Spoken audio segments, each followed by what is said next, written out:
Isipin nyo to, ang politika ng Pilipinas parang isang dambuhalang computer na biglang naghang. Ngayon, paano kung may mga nag-aagawan para i-force restart to? Yan ang tatalakayin natin. Base sa ating source material, alamin natin kung sino-sino ba yung mga naguunahan sa keyboard para pindutin yung sikat na CTRL plus ALT plus del.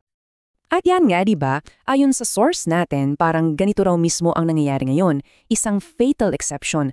Basically, nag-freeze ang sistema. At dahil dyan, may ilang makapangyarihang grupo na gustong-gusto nang pilitin ang isang reboot. Para sa kanila, hindi na to basta-bastang maaayos. Kailangan na talagang i-restart ang buong makina. So, yun na nga ang malaking tanong, diba? Sino-sino ba tong mga gustong humawak ng keyboard? Okay, so ito na. Sabi sa source, hindi lang isa o dalawa, kundi tatlong magkakaibang grupo ang gustong pumindot ng control. At dito na talaga nagsisimula ang, sabihin na nating gulo. Ito ang interesting part ha.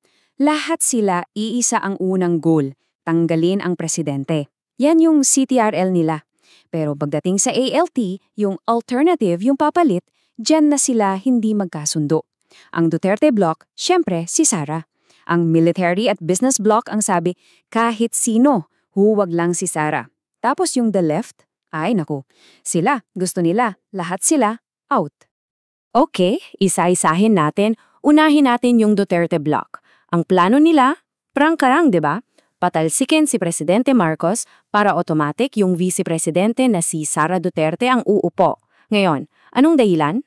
Ang sabi sa source, hindi raw dahil sa kung ano paman, kundi dahil because Constitution. Parang trademark na. Ganun lang daw kasimple ang logic. Pangalawang grupo, ang military at business block. Pareho rin gustong umalis ang presidente. Pero may malaki silang pero. Ayaw na ayaw nila kay Sara Duterte. Bakit kamo? Ayon sa source, tatlo yung rason. Una, issue ng tiwala. Pangalawa, tingin nila pro-China daw. At pangatlo, at ito, prangkahan na, pagod na raw sila sa Duterte telenovela franchise. At panghuli, ang the left. Sila yung pinaka-extreme, yung pinaka-radical. Kung sa computer terms parang ginawa nila, select all, tapos drag to trash bin. Gets? Gusto nilang tanggalin si Marcos, tanggalin si Sara. Basically, tanggalin lahat ng nasa kapangyarihan. Sila na. So dito na tayo sa core ng problema, yung tinatawag na impasse. Habang okay sila sa CTRL, sa alt naman doon sila nagkakabuhol-buhol, nagpapatayan kumbaga sa kung sino ba dapat ang papalit. Tingnan nyo tong comparison na to.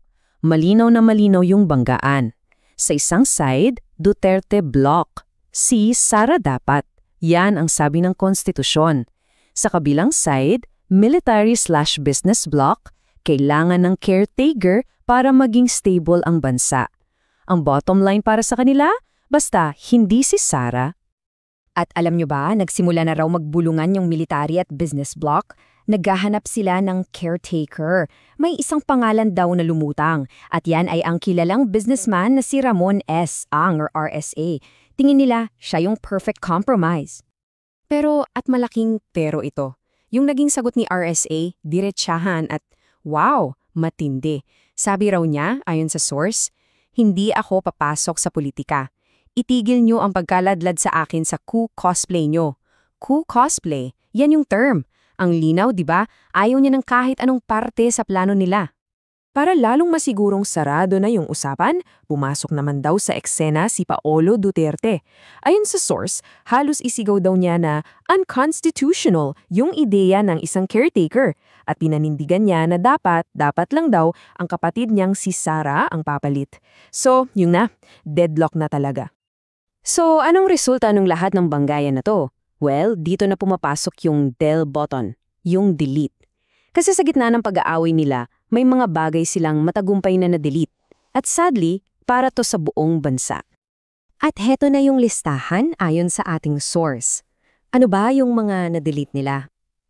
Tiwala ng mga investor, yung halaga ng peso, ang national stability, yung ilang opisyal sa gabinete, at siguro yung pinakamahalaga sa lahat, yung pasensya nating mga mamamayan.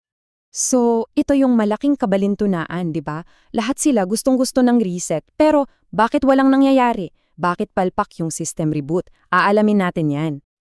Kasi ganito yan, di ba? Ang isang system reboot, kailangan ng plano. Isang malinaw na plano. Pero sabi sa source, ano raw ba ang meron ng mga grupong ito? Paranoia, kasakiman, at yung ego ng kani-kanilang paksyon. Wala daw talagang konkretong plano para sa bansa. At dito mo talaga makikita kung bakit imposible, kasi bawat isa sa kanila may sariling ending, may sariling version ng reset. Yung sa Duterte block, ang ending, si Sara. Yung sa military business block, ang ending, kahit sino, huwag lang si Sara. Yung sa the left, ang ending, walang kapitalismo. So, paano sila magkakasundo niyan, di ba?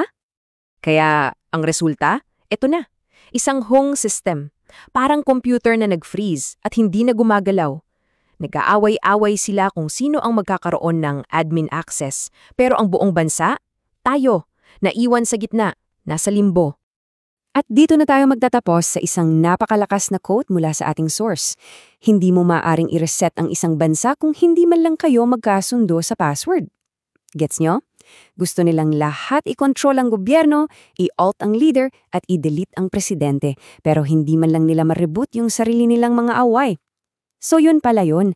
Ang laban, hindi para sa bansa, kundi para lang sa kung sino ang makakakuha ng admin access. Yan ang tanong na iniiwan sa ating lahat.